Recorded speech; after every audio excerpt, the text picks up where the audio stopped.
नमस्कार। आज के इस एक्सप्लेनर में हम एक ऐसी प्राचीन और रहस्यमयी कथा की गहराई में जाने वाले हैं जिसका स्केल सचमुच किसी महाकाव्य से कम नहीं है। हम बात कर रहे हैं भगवान जगन्नाथ की अद्भुत उत्पत्ति की। ये एक ऐसी कहानी है जो समय, मृत्यु और परफेक्शन को लेकर हमारी पूरी समझ को ही चुनौती दे डालती है। जरा सोचिए, एक ऐसी कथा जिसमें जासूसी है, राजशाही है और एक ऐसा गहरा रहस्य है जो आज भी, बिल्कुल आज भी जिंदा है। तो चलिए सीधा मुद्दे पे आते हैं। आप सोच रहे होंगे कि आखिर कैसे एक दुर्भाग्यपूर्ण शिकार की घटना ने एक ऐसी लकड़ी की मूर्ति के निर्माण को जन्म दिया जो शारीरिक रूप से तो अधूरी है, लेकिन जिसके भीतर एक साक्षात धड़कता हुआ दिल है। ये कोई आम मिथक नहीं है। असल में ये एक ऐसा ब्रह्मांडीय रहस्य है जो किसी को भी हैरान करके रख दे। इस पूरी कहानी की शुरुआत एक बहुत ही नाटकीय दृश्य से होती है। महाभारत का युद्ध खत्म हुए पूरे 36 साल बीत चुके हैं। भगवान कृष्ण एक नदी के किनारे एक पेड़ की घनी ठंडी छांव में आराम कर रहे हैं। उनके दाहिने पैर का तलवा गुलाबी है और किसी लाल मणि की तरह चमक रहा है। उसी जंगल में जरा नाम का एक शिकारी भटक रहा है। उसे दूर से वो लाल चमक किसी हिरण की आंख जैसी लगती है और वो बिना कुछ सोचे समझे अपना सबसे घातक बाण छोड़ देता है। वो बाण सीधे जाकर भगवान कृष्ण के कोमल चरण में धंस जाता है। अब यहाँ सबसे दिलचस्प बात क्या है? ये कोई आम एक्सीडेंट नहीं था।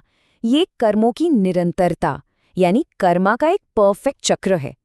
याद है, त्रेता युग में भगवान राम ने पेड़ के पीछे छिपकर वानर राज बाली का वध किया था। द्वापर युग में वही बाली जरा शिकारी के रूप में पुनर्जन्म लेता है और इस तरह अनजाने में कृष्ण पर बाण चलाकर वो उस पुराने हिसाब को चुकता करता है।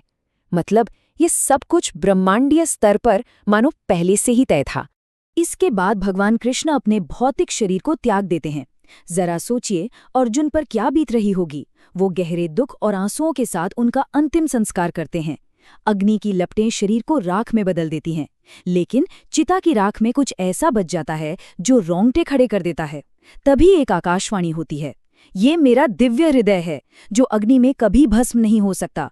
अर्जुन जब राख में देखते हैं तो वहां एक ऐसा हृदय था जो आग से पूरी तरह अछूता था और साक्षात धड़क रहा था। बिल्कुल चमत्कार। उस आकाशवाणी को सुनकर अर्जुन उस धड़कते हृदय को एक लकड़ी के तख्ते पर रखते हैं और उसे समुद्र की ओर बहने वाली नदी में प्रवाहित कर देते हैं। और यहीं से शुरू होती है इस अविनाशी हृदय की एक अद्भुत यात्रा। कुरुक्षेत्र से शुरू होकर लहरों पर झूलते हुए ये हृदय सालों तक महानदी की लहरों पर तैरता रहता है। फिर कई दशकों बाद अंततः ये उड़ीसा के गुप्त सबर आदिवासी समुदाय के इलाके में पहुंचता है। वहां सबर कबीले के मुखिया विश्वावसु नदी किनारे टहल रहे होते हैं जब उन्हें ये धड़कता हुआ हृदय मिलता है। इसमें से एक बहुत ही तेज और अद्भुत नीली दिव्य चमक निकल रही थी। विश्वावसु उस दिव्यता को तुरंत पहचान लेते हैं। बाहरी दुनिया से पूरी तरह छिपकर वह उस हृदय को एक गुप्त गुफा में ले जाते हैं और नील माधव के रूप में उसकी पूजा शुरू कर देते हैं। वो पूरे समर्पण के साथ जंगल से सबसे मीठे फल लाते और उस नीले प्रकाश को अर्पित करते। लेकिन जैसा कि हम सब जानते हैं, कोई भी बड़ा रहस्य हमेशा के लिए तो छिप नहीं सकता, है ना? अवंती नगरी में राजा इंद्रद्युम्न नाम के एक बहुत प्रतापी राजा थे जो भगवान विष्णु के बहुत बड़े भक्त थे। वो उनकी एक झलक पाने के लिए दिन रात बेचैन रहते थे। जब उनके महल में एक साधु ने उड़ीसा के इस गुप्त देवता की अफवाह सुनाई तो राजा की आंखों में खुशी के आंसू आ गए। उन्होंने बिना कोई वक्त बर्बाद किए अपने सबसे चतुर जासूस विद्यापति को इस छिपे हुए भगवान को खोजने के मिशन पर भेज दिया। विद्यापति की जासूसी की जो रणनीति थी ना, वो वाकई कमाल की थी। मुखिया विश्वावसु ने तो साफ मना कर दिया था, लेकिन विद्यापति ने चतुराई दिखाई। सबसे पहले उसने मुखिया की बेटी से विवाह कर लिया। फिर अपनी पत्नी के जरिए उसने आंखों पर पट्टी बांधकर उस गुप्त गुफा तक जाने की शर्त मनवा ली। लेकिन मास्टर स्ट्रोक ये था कि उसने अपनी धोती में सरसों के बीज छिपा लिए थे और रास्ते भर उन्हें चुपचाप जमीन पर गिराता गया ताकि लौटते वक्त उसे रास्ता याद रहे। विद्यापति ने वहां गुफा में नील माधव के दर्शन किए और लौटकर राजा को पूरी बात बता दी। अब कुछ समय बाद जब मानसून की बारिश आई तो रास्ते में बिखेरे गए वो सारी सरसों के बीज अंकुरित हो गए और नतीजा पूरे घने जंगल के बीचों बीच पीले फूलों वाली एक साफ पगडंडी बन गई। इसी पीले रास्ते ने राजा की पूरी सेना को उस रहस्यमयी गुफा तक सीधा रास्ता दिखा दिया। लेकिन यहाँ आता है कहानी का सबसे बड़ा ट्विस्ट। जब राजा इंद्रद्युम्न बहुत ही उत्साह के साथ अपनी सेना लेकर उस गुफा में पहुंचते हैं तो उन्हें वहां कुछ भी नहीं मिलता। गुफा बिल्कुल खाली थी। भगवान नीलमाधव वहां से रहस्यमय तरीके से गायब हो चुके थे। ये देखकर राजा के पैरों तले जमीन खिसक गई। वो पूरी तरह टूट गए और वहीं रेत पर गिरकर रोने लगे। निराश और टूटे हुए दिल के साथ राजा अपने महल लौट आए।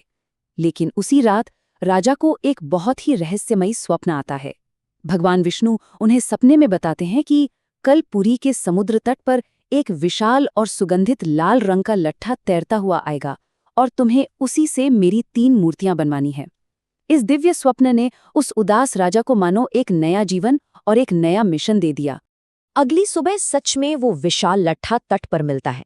लेकिन यहाँ एक और चमत्कार होता है। राजा के हजारों सैनिकों और हाथियों की ताकत भी उस लट्ठे को 1 इंच नहीं हिला पाती। पूरी सैन्य शक्ति फेल।